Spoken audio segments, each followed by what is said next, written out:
Welcome back to Snake Ear. So yeah, we're still stuck in this mangy cave. Literally. There you go. In the dark. So yeah, like I've said, use your cigar, and the cigar will light your way. Thank God for cigars. That cigar while using it as a flashlight. Yes. Hey Snake, you could just hold up the cigar. You don't always have to be smoking it. True, but he likes smoking these, so might as well. Alright. Basically, remember, Dwebs, every time you have the cigar on, you get drained of life, and that beeping is indication that your health is draining. Remind you that, yeah. So, well, those cigars are hazardous to your health, so obviously equipping them in your mouth will cause your health to decrease. If only Big Boss had brought a torch over. Even he admitted that in the call. Kind of a rookie mistake when you get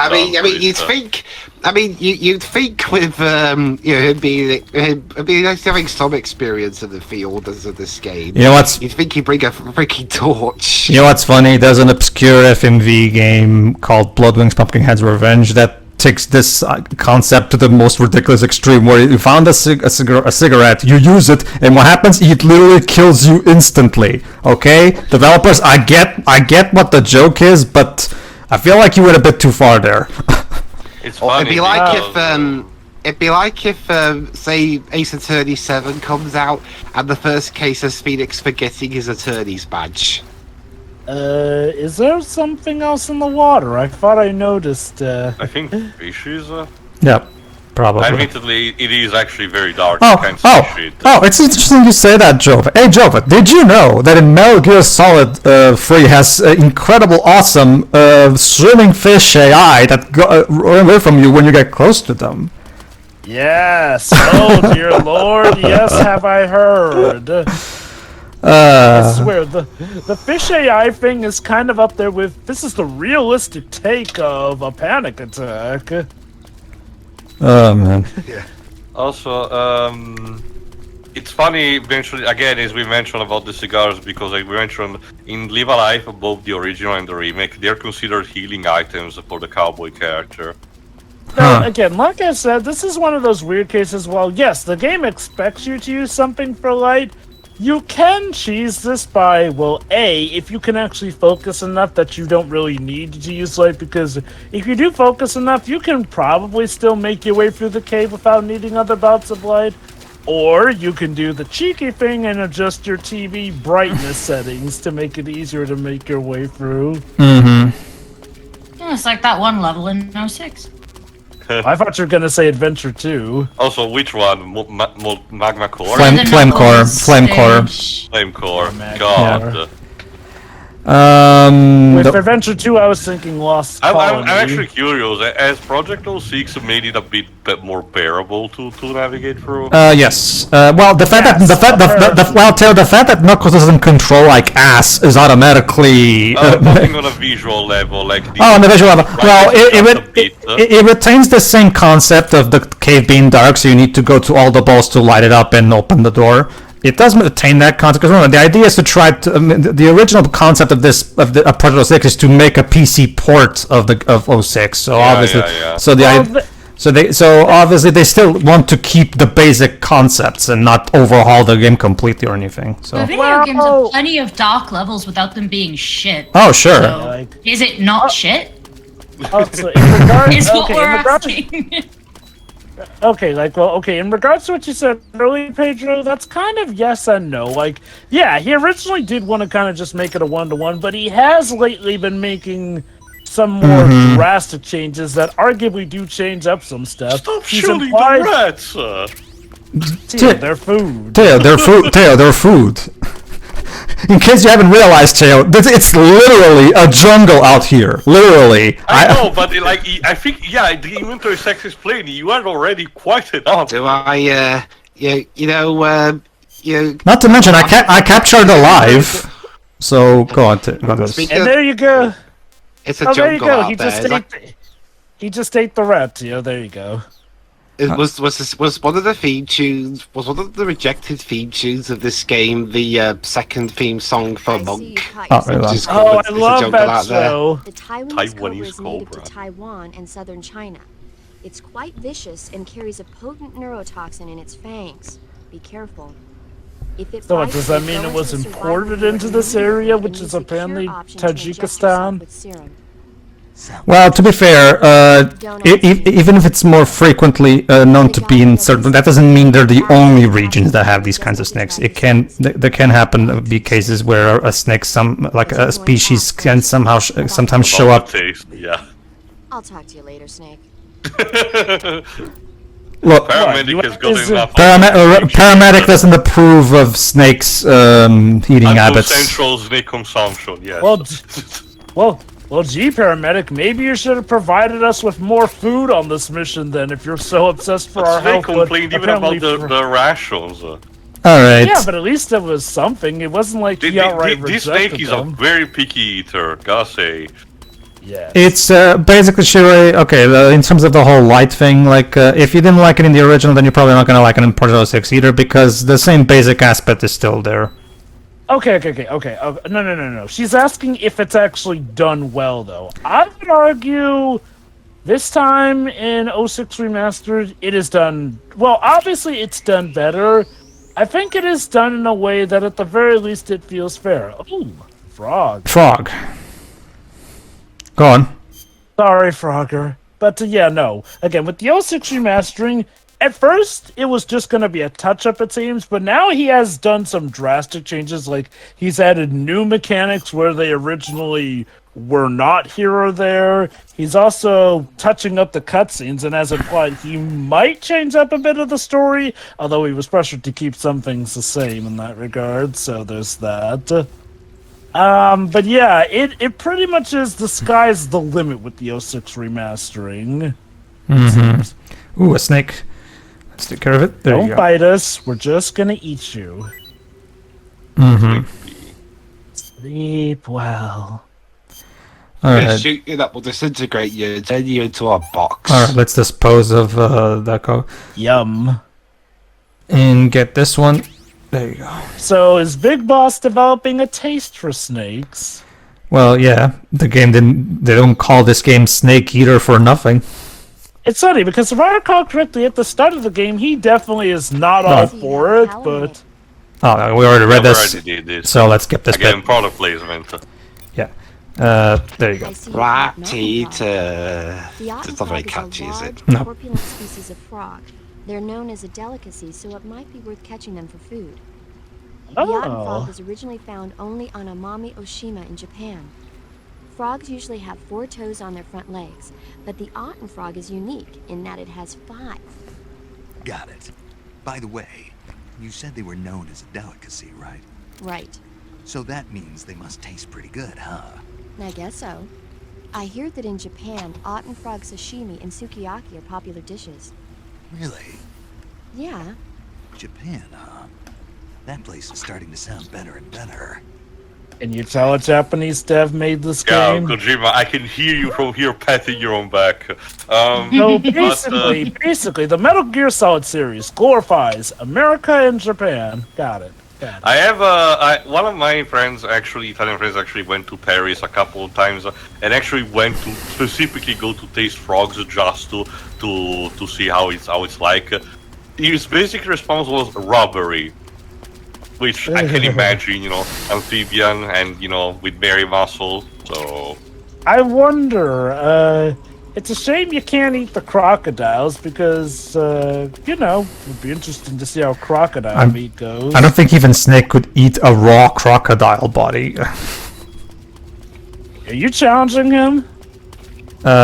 Sure. I'd like to see that. How would that even work?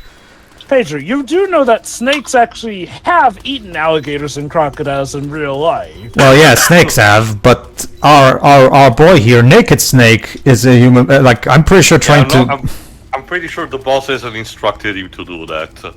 Hey, look. The boss taught him, but he's got to learn to evolve on his own. He will become the apex predator. Mm-hmm. Basically. Alright, let's check. And even if that involves chowing down to get that alligator or crocodile meat. Okay. Yeah, but no joke at Bend, Orleans. Alligator jaw meat is surprisingly pretty good. Oh, hold on. It looks Maybe like we can see found... the light. Oh yeah, this bit here. I can see Okay. clearly now. Alright, so let me explain something. Yeah, I'm playing this on the Xbox One via backwards compatibility, and the emulation... It turns out I discovered via this recording that the emulation can be spotty sometimes. So if you see any weird graphics flickering or the sound sometimes cutting out, it's not me, it's not my recording. This actually is...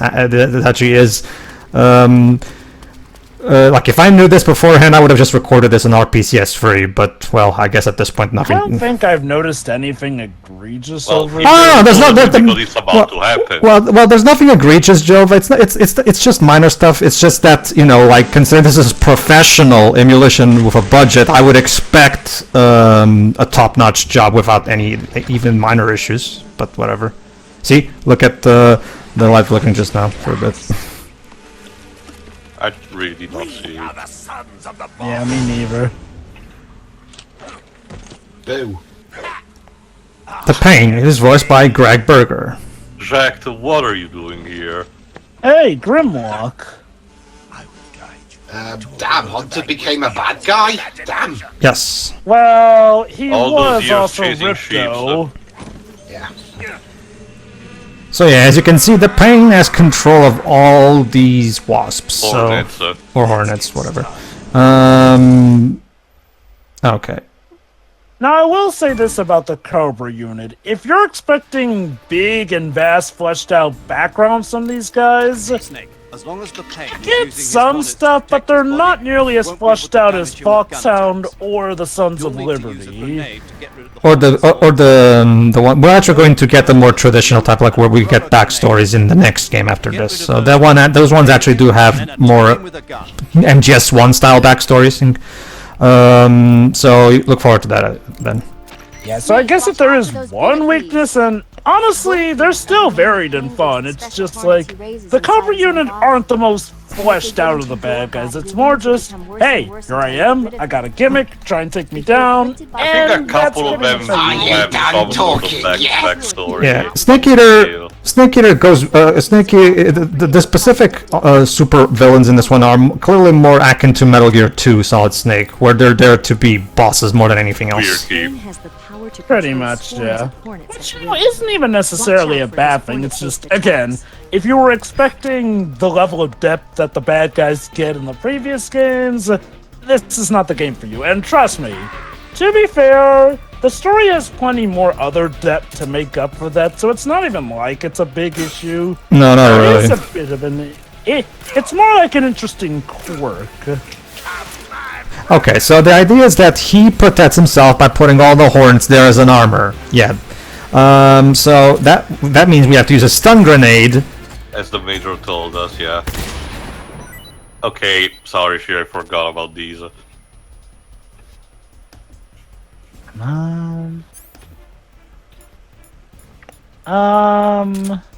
But yeah, like Pedro said, we do get fleshed out backstories for the A couple of them, to be honest. the unit in Metal Gear Solid 4. Yes. In fact, they actually have of all the backstories we hear from the supervillains that we fight, there's actually some of the more fucked up ones in terms of what happens to them. So I do kind of agree with some Call Me Johnny that I do feel like Kojima may have gone a little bit over the top with the whole war is hell with how really screwed up their backstories are. That said, they are still, again, a nice and creative bunch. I'll give them that. all right, grenade. Oh, Close your eyes. Grenade. Just checking. Oh, never mind. This is a normal one actually. Go on. just checking. I know it's possible to not always get every encounter with them. Are you going to go for every encounter with them in Metal Gear Solid 4? Yes. Cool. Ow. Yeah, if you Yeah, throw we a should normal probably grenade, watch out you for can see those. the hornets actually gather it and actually push it to If you get the hornets on you, go into the water. I can see also getting the hornets on you actually, you know, slows the frame rate. Yep. This doesn't. I can tell that this doesn't happen on real hardware. Like I have yet to do a full playthrough of this game on RPCS3, but I'm confident enough that that it run. It's weird because it's only in select specific moments in the game. Like you'd think like a moment like in the climax where there's a lot of shit going on that would cause the frame rate to dip. Surprisingly, no. That's the weird part. It's in specific moments. I mean, you'd think that I saw this. Here it happens because there's so many hornets being rendered at the same time. Kind of like how there's a lot of rats being rendered in the Plague Tale games. So obviously, you know, go on. My guess is like, well, you know, on official hardware, this is like a key moment that couldn't be keyed out. Whereas on like, you know, say an emulator like RPCS Free, which is like, you know, geared more for that kind of stuff, and that strictly is played on computers. You know, computers by default tend to have the advantage in ironing the stuff out, provided, mind you, that somebody, you know, optimizes them well enough for the PC. Consoles Can I have a just timer, please? Go to 1630. Alright, carry on, Drogo. consoles just, again, for one reason or another, don't have like the technical capabilities to always be able to iron out this stuff, sadly, because, well, computers are and probably always will be the most advanced system to play games on, for obvious reasons. Like, they just have processors that are insanely overpowered compared to what consoles are capable of. That's my best guess as to why certain things couldn't get ironed out here or there, because, you know... Go. Because more often than not, when you port something, it tends to retain a lot of the issues with it. Just in time for the next cutscene, actually. Stop with the Sentai poses. But I love... Kojima's like, but I love Sentai. Oh. What's wrong with your face? I get the feeling he got stung. Holy crap, he just shot a hornet through his mouth.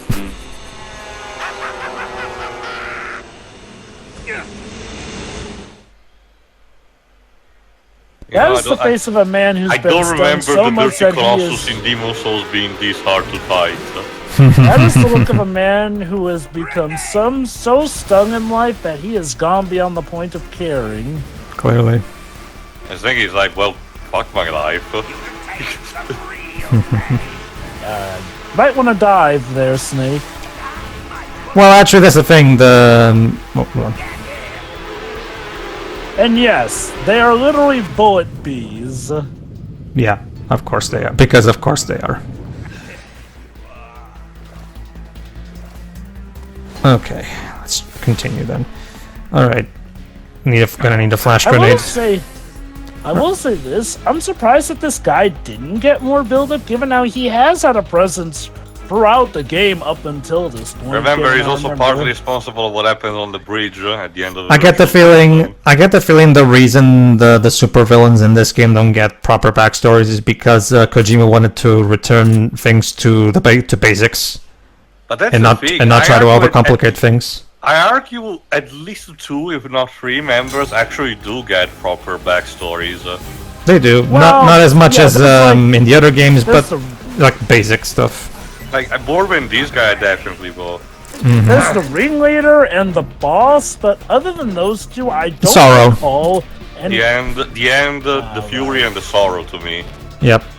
Sorrow, yeah, oh, true, yeah. Sorrow for obvious reasons. What am I saying, though? The guy is dead. It's clear. It's clear that Kojima wanted to focus specifically on the relationship between. It's clear that Kojima wanted to focus specifically on the relationship between Snake and the boss. Okay. To clarify, when I'm talking about the supervillains not getting fleshed out, I'm mainly talking about the bosses that we fight in that regard. Yes. Because, yeah, Sorrow's dead. That being said, Pedro, which of the Cobra units is your favorite? Well, she is technically a member, so the boss. AKA the Joy. Fair. The Joy. That's fair. Now, if you ask me in terms of the actual bosses that you fight, aside from the final one, that would be the end. In case you're wondering, I know that she was technically codenamed like that in one of the previous parts, but we're not talking about Lisa's, the Joy. It's better to distinguish because in that universe, Joy has a very particular meaning. Basically, Shiroi. Yeah. Basically, Shiroi, while things are not gonna get to MGS2 AI kernel levels of meta, let's just say, Shiroi, you can look forward to me defeating a boss in this game using the power of my console's clock. I'll let you theorize in your brain what exactly do I mean when I say that. The best part being that Regiment was supposed to be even more bonkers, but we're not there yet. So, are we cool yet? You know, T, it's only a major joke because there's actually a screenwriter and director by the name of Lisa Joy. Who's also an attorney. The pain. Alright, although there is one thing that the Cobras have that I love. That you're about to see. They explode when you defeat Why? them. I do not know. Is this fucking Mega Man? Because... Yeah, I was thinking like whatever, X is there. Although to be fair, the bosses in Metal Gear 2 Solid Snake also did explode, so I guess it's meant to be a throwback to that. Well, yeah, they did. Remember them? Oh wait, hold on. Never mind. For a moment, I thought you were talking about the second MSX Solid game. 2, but no, you're talking about Metal Gear 2 Solid Snake. Yeah. You know, that's kind of a funny thing when you think about it. Metal Gear 2 Solid Snake and Metal Gear Solid 2 are rather similar sounding names. Usually I always go for the subtitles, Solid Snake and Sons of Liberty. I'll just go with the code names MG2 and MGS2. That works too. Easier. Ah, yes, the classic look for the... Alright, if I remember correctly, we're actually about to get another emulation hiccup in a moment when I start leaving this cave. Again, maybe you do a good job covering it, but I've not really the YouTube noticed. quality just doesn't make it, look as... Well, in this case, it's actually easier to spot because the game actually... it can't be worse than the weird shit that I encountered in Prince of Persia Warrior Within.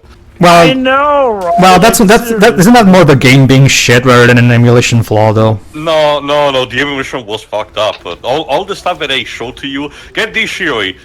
For some reason, Ubisoft coded the PS3 port at the very least so poorly that in that game, the final boss can potentially despawn you and essentially soft clock you. I swear, it's like I said.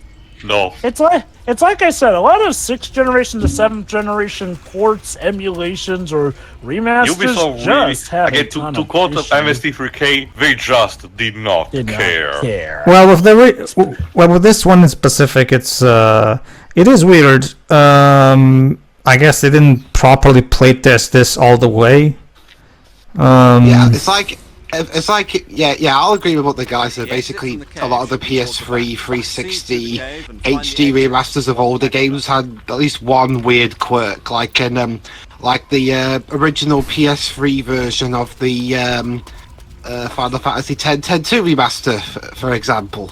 Like how in that version you just got the remastered music and nothing else. Well, after that was more of probably a copyright kind of thing. That was more of a creative choice. Like Pedro is talking specific about graphical hiccups due to the spaghetti code not functioning properly. Hello. Oh boy, drones. Welcome to Stakes in Area 51. Yes. Alright, well, at least we made it out of the cave, so that's something. I can see shit now. There you go. Alright, let's get out. Hopefully we'll be able to find Eva. According to Eva, she's behind a waterfall, because of course she is. There's always tons of waterfalls, Eva. You want to maybe be a bit more specific? That's okay. Fortunately, she gave me directions, so we should be fine. And here's another mushroom. Yep. I think we're already enough, yeah. There you go. Alright, so now let's try to go down here. Yeah, we should be able to jump down here with no problem. There you go. I could technically go around and actually walk, but this is faster. Now on. And then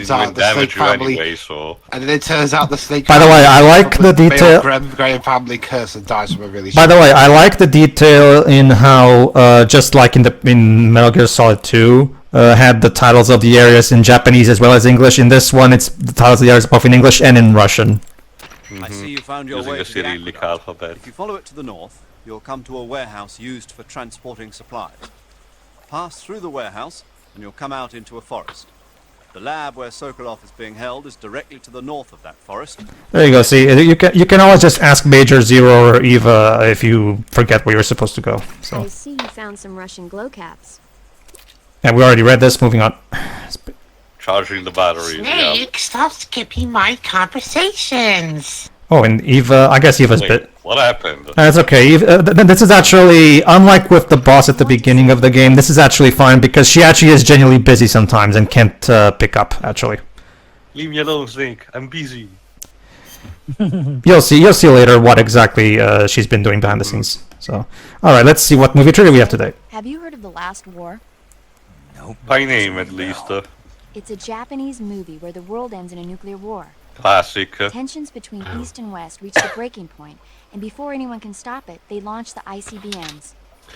Humanity is wiped out by a war. I've seen the film like that called Failsafe. So basically, it's a serious version of Doctor Strangelove. Torn apart by the terrible power of a war that has nothing to do with them. Everybody's afraid of the next big war. MAD, Mutual Associated Destruction. That's why the people who have the power to stop it have to. Okay then. Yeah, basically, Failsafe was one of those black and white movies where it was set during the Cold War, and it's about the Americans and the Soviets at loggerheads as to who was firing the missiles first. But it turns out America, I can't remember if it was by accident or not, launched a nuclear attack on Moscow. So in an attempt to convince the Moscow people, to convince the Soviets that it was an accident, they didn't mean to launch them, they bombed New York City themselves. Okay. Oh, great, inside jobs. Alright, tune in next time, So everybody. the moral of the story is, don't get trigger happy. See Yep. you for the next part. See you for the next part, everybody. See you. Yeah.